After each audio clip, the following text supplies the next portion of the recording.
So hello everyone. हम अब देखने जा रहे हैं, पढ़ने जा रहे हैं यहाँ पर exercise miscellaneous exercise of class 11th first chapter. तो क्वेश्चन नंबर 9 देखिए क्या कहते हैं। Let A and B two sides. हमको दो साइड दिए हैं और इसमें हमको कुछ गिवन कंडीशन दी है। क्या गिवन कंडीशन दी है? उसने कहा कि A intersection F equal to B intersection X equal to 5। क्या गिवन दिया है जरा देखिए, देखते हैं इसको। गिवन दिया हमको ए का इंटरसेक्शन अगर मैं एक्स के साथ करूँ तो वो बराबर दिया है बी का इंटरसेक्शन एक्स के साथ, और वो दोनों दिए हैं 5 के बराबर। पहली कंडीशन ये दिया है, पहली गिवन कंडीशन ये दी है। और दूसरी एक और कंडीशन दी है कि ए का अगर मैं यूनियन करता हूँ एक्स के साथ तो बी के यूनियन एक्स के बराबर आता है। ये हमको दो गिवन कंडीशन दी है, ठीक है। अब हमको क्या शो करना है यहाँ पर? शो हमको करना है, शो दैट इस वाले कंडीशन के हिसाब से ए इक्वल टू बी आना चाहिए। इस हिसाब से ए इक्वल टू क्या होना चाहिए? बी होना चाहिए। और नीचे से हमको कुछ हिंट भी दिए हैं कि इसमें डिस्ट्रीब्यूटिव लॉ का यूज़ करो, है ना। डिस्ट्रीब्यूटिव लॉ का यूज़ करो, ये हमको दिया हुआ है। ओके, चलिए देखते हैं डिस्ट्रीब्यूटिव लॉ का यूज़ करके देखते हैं क्या आता है हमारे पास।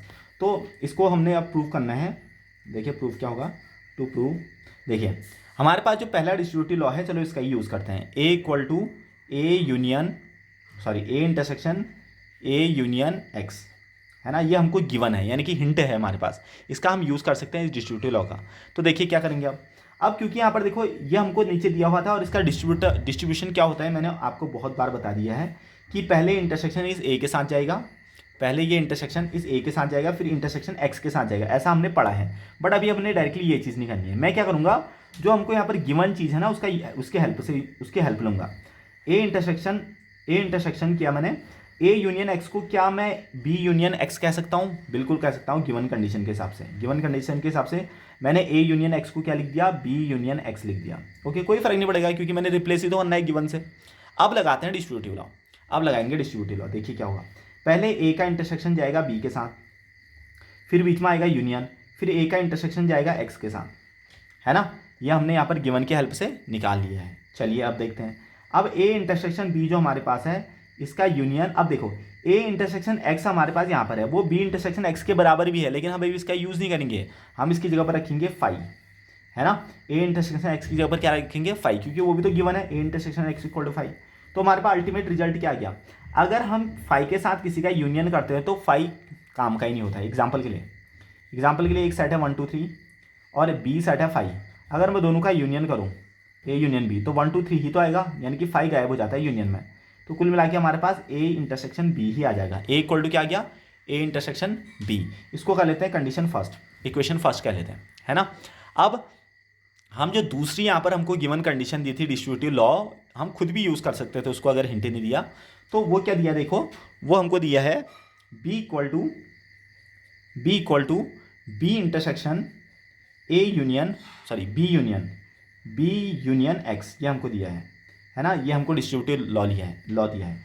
अब अगेन जो बी यूनियन एक्स है, बी यूनियन एक्स उसको मैं ए यूनियन एक्स भी तो रख सकता हूँ, तो रख लेते हैं B intersection A union X, क्योंकि ये गिवन है ना। देखो पहली वाली बार में मैंने गिवन कंडीशन फर्स्ट का यूज़ किया, मतलब सेकंड का यूज़ किया, अब मैं फिर से सेकंड का यूज़ कर रहा हूँ, है ना।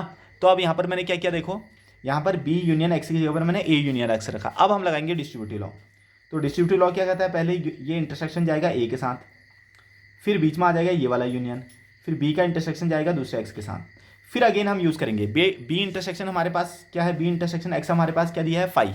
ऊपर कंडीशन में देखो बी इंटरसेक्शन एक्स क्या दिया है? 5। तो यहाँ पर 5 का यूज़ कर लेते हैं। B intersection A union 5 equal to B. तो आप खुद बताओ, मैंने फिर से कहा था कि किसी चीज़ का हम इंटरसेक्शन 5 के साथ करते हो तो कोई फ़र्क नहीं पड़ता, वही चीज़ रह जाती है ना। तो अब इसको मैं कह देता हूँ इक्वेशन नंबर 2। अब आप इक्वेशन नंबर 1 और इक्वेशन 2 को आराम से कंपेयर करके बताइए क्या ये दोनों इक्वल हैं या नहीं है। देखिए ए इंटरसेक्शन बी हो या बी इंटरसेक्शन ए हो, एक ही बात है।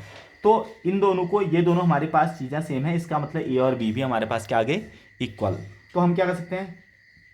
Comparing equation 1 and 2, A equal to B, खत्म, है ना, सॉल्व हो चुका है। यहाँ पर लिख लेना since A intersection B equal to B intersection A, ये हमको गिवन कंडीशन पता है ना। तो इस हिसाब से हमारा ए इक्वल टू क्या आ चुका है? बी आ चुका है। Thank you.